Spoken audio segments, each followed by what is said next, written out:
देखो, emotional marketing एक marketing gimmick नहीं है, बल्कि ये एक ऐसा तरीका है जिससे आप लोगों से डीपर कनेक्शन बना सकते हो, अपने प्रोडक्ट सेल्स या खुद की पॉपुलैरिटी और सेल्स को बढ़ा सकते हो, कंज्यूमर के बीच एक लॉन्ग टर्म रिलेशन क्रिएट कर सकते हो, लॉयल्टी क्रिएट कर सकते हो। अगर ये आप अच्छे से करोगे तो इससे वर्ड ऑफ माउथ वाली मार्केटिंग भी चालू हो जाती है, जो फिर आपको बिना पैसे खर्च करे आपके बहुत सारे पैसे कमाने में आपकी हेल्प करती है। ये सभी चीज़ हो सकती है अगर आप इमोशनल मार्केटिंग को सीख लेते तो। अब इमोशनल मार्केटिंग होती कैसे है? इसके लिए ऑब्वियसली मैं कोई एक्सपर्ट तो नहीं हूँ, बट मेरे पास एक बहुत ही बढ़िया बुक है, the power of emotional marketing book, जो भुवाना सुब्रमण्यम जी ने लिखी है। भुवाना जी एक अवार्ड विनिंग मार्केटिंग लीडर है, जिन्हें 3 डेकेड्स मतलब 30 साल का एक्सपीरियंस है ब्रांड इक्विटी, मार्केटिंग से रिलेटेड काम करने का। इन्होंने कई सारे बड़े बड़े ऑर्गेनाइजेशन में IBM, एप्टेक, रैंडस्टैड, TNT ऐसी कंपनीज में काम किया है। इनका नाम Asia's 100 powerful leaders in marketing and communication में भी आया है। सो मैं इसी बहुत ही वैल्यूबल, बहुत ही पावरफुल बुक से आज आपको बताने वाला हूँ कि कैसे आप इमोशनल मार्केटिंग को यूटिलाइज कर सकते हो, उसका यूज कर सकते हो अपनी जिंदगी में आगे बढ़ने के लिए। इस बुक के बारे में भी और भी कुछ बातें हैं जो मैं आपको वीडियो के एंड में बताऊंगा, बट अभी स्टार्ट करते हैं। इमोशनल मार्केटिंग को यूटिलाइज करने के लिए आप 5 सिंपल स्टेप्स है।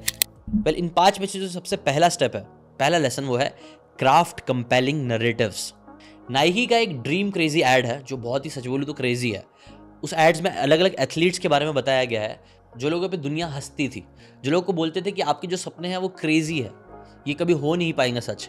बट फिर भी इन एथलीट्स ने उनको हंसी को, जो लोग मजाक उड़ा रहे थे उनको साइड में रखा, आपके अपने खुद के जो चैलेंजेस थे, स्ट्रगल्स थे, उनको फेस करा और दे वॉन। जैसे कि फॉर एग्जाम्पल एक एथलीट जो ओवरवेट था, उसने अपने 120 पाउंड कम करे, उसने आयरन मैन की जो रेस होती है उसको कंप्लीट करा। ये सब उसने किया, ये पता होने के बाद भी कि उसके ब्रेन में ट्यूमर है। एक फुटबॉल एथलीट जिसका सिर्फ एक हाथ था, जो अमेरिकन फुटबॉल होता है उसमें हाथ की भी बहुत ज़्यादा ज़रूरत पड़ती है, कैच पकड़ने के लिए, लड़ने के लिए, टैकल करने के लिए, लेकिन एक हाथ का प्रैक्टिस करके वर्ल्ड के सबसे टॉप लेवल पे उसने परफॉर्म किया, फुटबॉल खेला। ऐसी कई सारे अलग अलग एथलीट्स के बारे में उस एड में बताया गया है, जो अगर आप देख के आओगे तो आपको मालूम पड़ेगा कितना पावरफुल एड है वो। ये एड से हमें सीखना चाहिए पहला लेसन, वो है टू क्राफ्ट कंपेलिंग नैरेटिव। जब भी आपको एक नैरेटिव बना रहे हो, एक स्टोरी बताने की कोशिश करो, तो वो स्टोरी का एक प्रॉपर बिगिनिंग होना चाहिए, कोई एक कॉन्फ्लिक्ट होना चाहिए और रेजोल्यूशन होना चाहिए। जैसा उस एड में क्या बताया गया, बिगनिंग में दिखाया गया कुछ लोगों को जो अलग अलग टाइप के लोग थे, उनके स्ट्रगल्स बताया गया, किसी का हाथ नहीं है, कोई ओवरवेट है, कोई प्रैक्टिस करते वक्त गिर रहा है, किसी के ऊपर लोग हंस रहे हैं। एंड देन ये सब चीज़ के बावजूद उन लोगों ने क्या किया, उन्होंने अपने फील्ड में प्रैक्टिस कर करके सक्सेस अचीव करी।